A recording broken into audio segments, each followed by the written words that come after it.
install the GPS tracking system on the top of a roof or the side of a vehicle.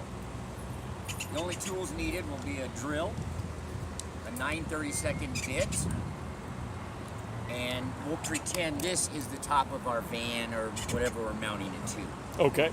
So, if it's on a flat, this is the top of the van, you would just mount it flat, like this. Yep.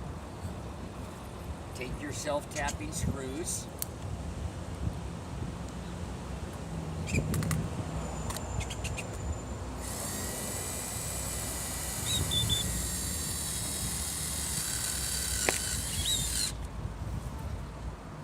You would drill your 4 screw holes in there, and it's mounted. Now, they do provide nuts and screws to it. If you can access underneath here, you can put these with the bolts. It really depends how good the access is underneath. The self-tapping will work fine, and maybe you want to shoot a little silicone on top just to cover them up afterwards. What about the edges? The edges of these? Around the whole device. You could add a bead of silicone around it just to protect it. You don't have to.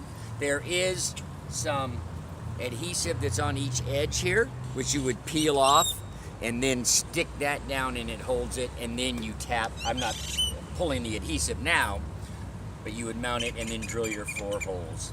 Okay. And that's it. Now, you have the option, let's say you're mounting it on the side of a box vehicle or whatever. You can mount it up and down. You just have to make sure that this is where the antenna is. You can see the difference, how this is a flat, squared in, this is angled. So this has to be facing up.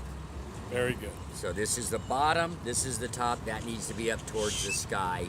And same way, you would mount it with your 4 screws in it like that, same way. 4 screws mounted and done. So it's a pretty simple install, and obviously it's solar powered, so there's no wires or anything run. And that's your install. Shouldn't take more than 5 to 10 minutes. Thank you very much. All right.